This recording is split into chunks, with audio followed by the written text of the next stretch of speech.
been there? Yeah. Oh, there's the old pet shop, the old one.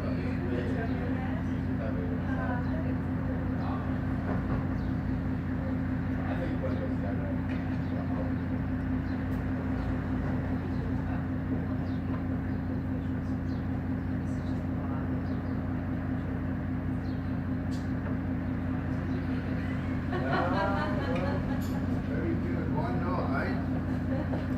It's a lovely spot here, but you've just got to get noticed. The best thing you did, you know, was put that little sign up the top there.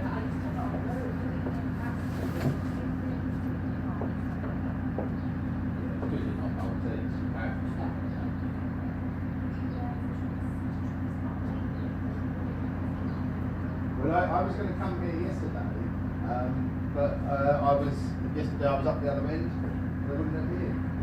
So today, I have a little tour that I do. You know, I do the champions and everything. I do the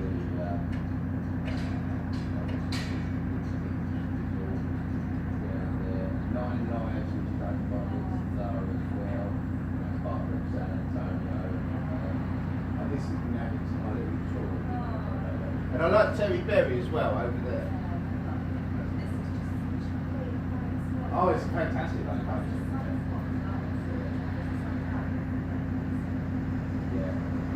You just got to get known. I mean, how long has it actually been open? It'll take a while. Yeah. But you're not going to do. Are you doing a proper menu?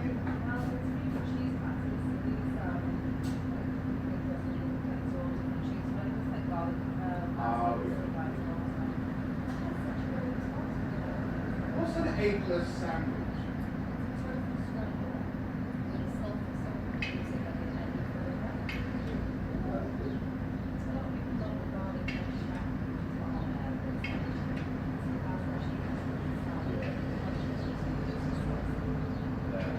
We've got a nice one. I bring my mates down here. We go out for lunch. Used to be.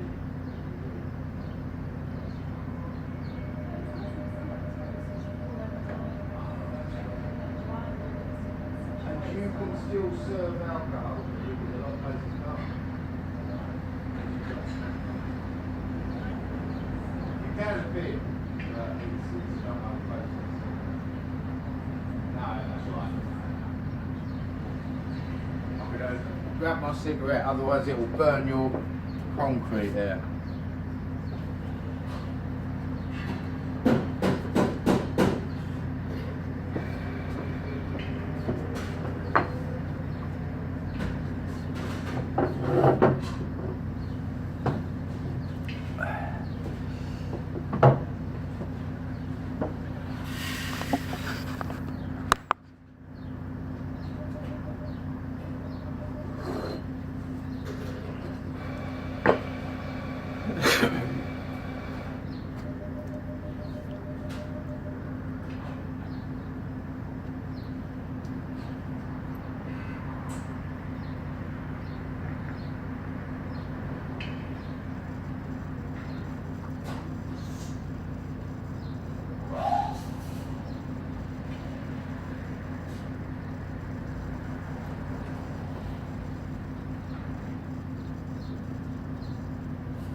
How much do I owe you for both? It's €4, please. Thanks for that.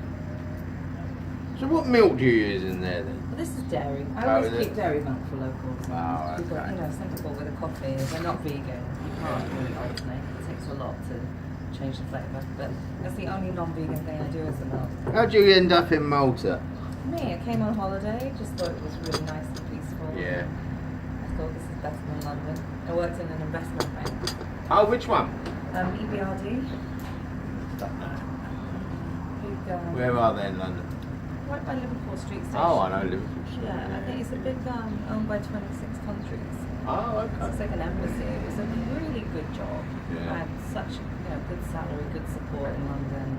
Yeah. Got 2 kids, and I just thought, you know what? There's more to life than this. Yeah.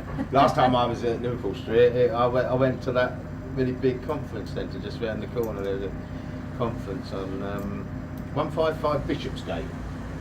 Yeah, that was literally our building. Oh, was it? What was the conference on? It was Matchbook. I was a speaker there. Matchbook is like Betfair. Do you know Betfair? Mhm. Yeah. That could have been the one next door because it's like a huge building. That's isn't it? right. Yeah, it is There's huge. 2 doors. I Yeah. think we owned that half, Yeah. and the other half was conferences and stuff. Yeah, we did I was doing a seminar there, and there was 1,000 delegates that had paid to be there, and it was all sponsored by Matchbook.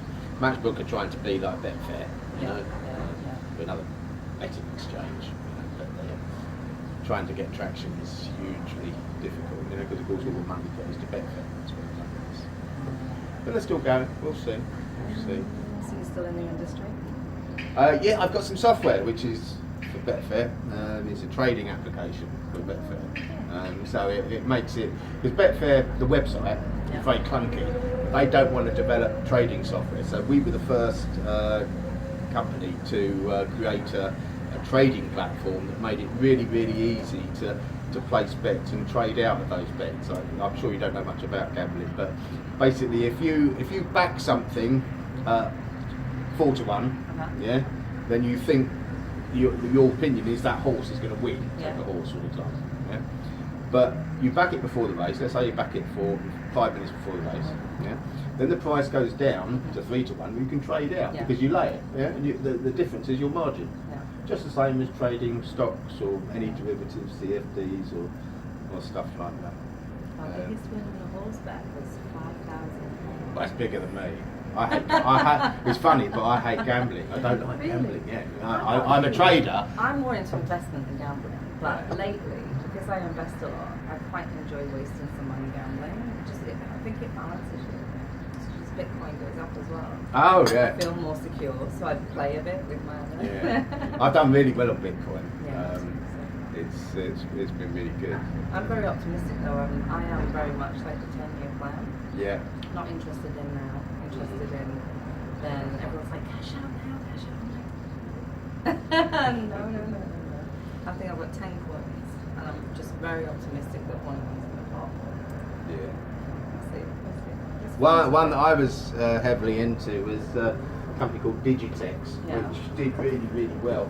Oh, there it is. It did really, really well, and I made 3x. And then I made 4x and I made 2x this year on it, but it's back to 2 cents now, and I don't think it's going to go anywhere. I think they're going to fail eventually. But it doesn't mean that even if a token fails eventually, you can still make money. For sure. For sure. There's enough interest. There's some of them. What do you think about Ethereum? Oh, I've got Ethereum as well. Yeah. I bought it at about $120. I think it's about. It was 500, wasn't it? Honestly, I haven't even been looking at them. I can't even remember now. I'm confused with it all. Bitcoin's up today. Yeah, I've got a little Bitcoin fund that does all right. Because I'm ex-financial services myself. I was with a company you wouldn't remember, but Abbey Life, back in the day in the 80s. When I was there 10 years, and when I left, I kept my top 1% of my clients are really, really wealthy people, some ultra wealthy people. And when I got into Bitcoin, I contacted them. I used to send them a Christmas card each year. A bit old school, but that's what I used to do. And so they knew me, and I hadn't really done much with them over the years. And I said, look, this could be good. And so I got a little Bitcoin fund going, and it's all run on a black box. Back then, like before it hit. Yeah. They've done really, really well. But it's all a black box model. But it's actively traded. We're not just holding, because anybody can do that. Yeah. But no, we're actively trading it, and you know, not huge returns, but I mean, I'm beating 95% of the hedge funds year on, year out, you know, year in, year out, which, you know, it's quite funny really, you know. Yeah, I'm really optimistic about it. I just think people think it's his peak, but for me it really isn't. It's infancy. This is going to be the future technologies. Maybe not those coins, but they're the foundation of the future technologies. I think there's definitely some learning from them, which will be, you know, I think widespread adoption, they've got to make it easier to trade with. And hold the physical coin. Well, physical. Yeah. I mean, you look at eToro. You know eToro? I mean, that's hugely popular with retail investors. But you see, they're having no effect on the price of Bitcoin whatsoever. Because it's purely, all they're doing is mirroring the price of Bitcoin, and people are buying and selling, and eToro are acting as the market maker. You know, so they're covering the losses, if there are losses, on traders, and they're taking the profits as well. Interesting. Yeah, and that's the route, but it has no effect on the price. No, I don't think Bitcoin's going to be the one. I think you don't? No? No, I think it's going to be something like, I've got Link as well. Oh, have you? Yeah, everybody's raving about Link at the moment. I can't quite work out what's going on. I don't know anything about it. Well, no, I say I'm not going to talk too much because I don't know too much either. I've got one of these 2-second memories, so I get into something for a few days, and then once I put it down, I forget and leave it there. But when I was doing some research on it, I was quite interested in what they were doing. I thought it sounded...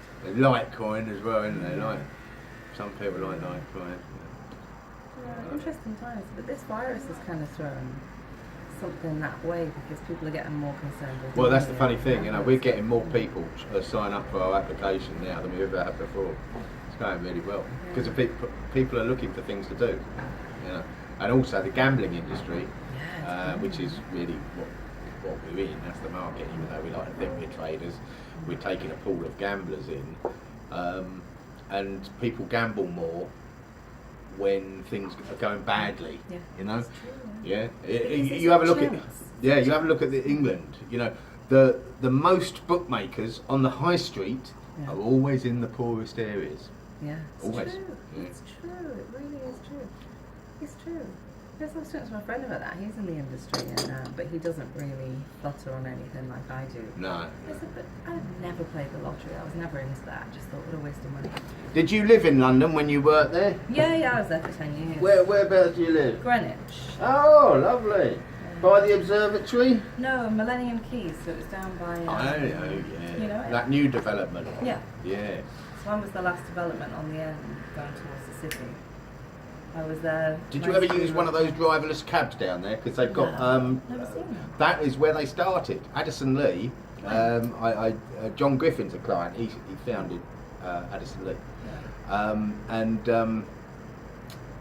they started trialling driverless cabs down there, and so did Uber. And I don't know why both chose Greenwich. Perhaps Greenwich Council was. When did they do it? Recently? Oh crikey, 5-6 years ago.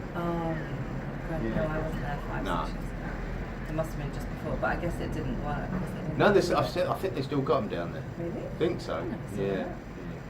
Because I mean, cabs were, you know, that they will go driverless eventually, but probably 10 years away. You know. It's crazy. Another job gone. Yeah, but technology traditionally always drives prices down. Anything that it touches, you know, that's what it does. I mean, you look at the technology that we've got today. Compare it to what I had when I was a kid, and you know, I mean, classic. You know, my son, you know, he mixes music. He's only 13, and he mixes music together digitally. Yeah, whereas I used to record music off a huge big huge tapes. Yeah. And splice, actually physically cut the tape and splice it together. I used to listen to the top 30 radio show on Radio 1 and then cut out the DJs and put them together. And I showed my son a cassette the other day and he didn't even know, well, how does it work? It's shocking, isn't it? At what point does it take all jobs away from us, or does it? Is there always going to be a human element? Well, there's got to be some sort of basic income that is given to everybody. You know, I mean, they do it in one Scandinavian country now. I can't remember which one, where it's a universal basic income, which everybody needs to be able to survive. Yeah. And it's considerably more than unemployment benefit in And the where do UK. they generate the money from the revenue? I don't businesses quite know. that are making- I suppose from taxes, yeah, Oh, it's I just suppose. taxes. But you know, with this COVID, I think, you know, we're not going to be out of this recession in my lifetime. No, Not in my lifetime. No. I don't see it. No, me neither. Scary. It really is. When I took the contract for this in December, I had no idea about a looming virus, and the concept of doing a vegan cafe here was mostly for the British tourist industry, which from January is completely destroyed. Yeah, I know. Last time I went, I used to go back to England every 3 months because my mother hasn't been able to come over the last 6 years. She used to come out to Malta 4 or 5 times a year, but she hasn't been able to come out. So for the first time ever, I'm not going back to. Well, we're not together for Christmas because I'm diabetic, only type 2. But my mother's 91, and physically getting on a plane, I could be fine. You know, but by the time I get off the plane, I could be infected. I reckon it's going through the air conditioning in the planes. There's the bacteria in the air conditioning on the planes. I flew as cabin crew for 7 years. Oh, did you? Yeah, I never got that sick. And Didn't we you? must have been exposed to everything. My argument is, because I smoke, is that since they stopped smoking on planes, people are getting more sick when they travel on planes because the smoke used to kill all the bacteria. That's my argument. I'm sticking to it. Who knows if I'm right? I don't know. I think the air conditioning air purifiers on those planes are like. They're good, are they? extraordinary. Yeah. I believe so. The trouble is though, they economise on the oxygen, don't they? You know, they reduce the oxygen. I No? don't know. I remember asking this question once and getting an answer and thinking that's not what I expected. So I was pleasantly surprised. But again, this was a long time ago. I can't remember. Can't remember. Which airline? Qantas. Oh, Qantas. So you got to Australia often or not? Yeah, I did a port swap as well, so I worked out of Sydney and did like Sydney LA flight, which was 16 hours on the A3. Yeah. Well, it was a good job. Everybody should do that job. It teaches you so much about people and travel, and you can just sleep, sleep deprivation. You learn a lot. But you have a little cabin, don't you? You have little, and you can take turns to go to sleep, can't you? You know, underneath where the luggage is, isn't it? Down on the ladder, 3 hours sleep. Horrific. Some people would sleep like a baby. Me, I just lay there like, oh my god, shoot me in the head.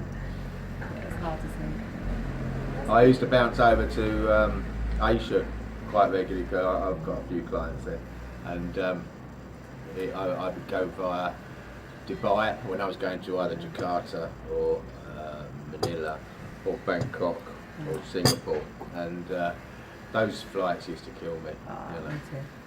I always said as a passenger, I don't know how I did it because I used to walk to Singapore because we were just constantly like this. Yeah. But to sit in a chair, you try sitting in this chair for a few hours. Oh yeah. You just can't do it. But on a plane, you just stop. It's horrible. Yeah. I'm not sure I'd want to do long flights like that anymore. It's too much. No, I don't want to do But I it. think that's why I love it here. I just think it's got everything. Well, I tell you what, I think you've got one of the best views Yeah, me too. in Malta. Yeah.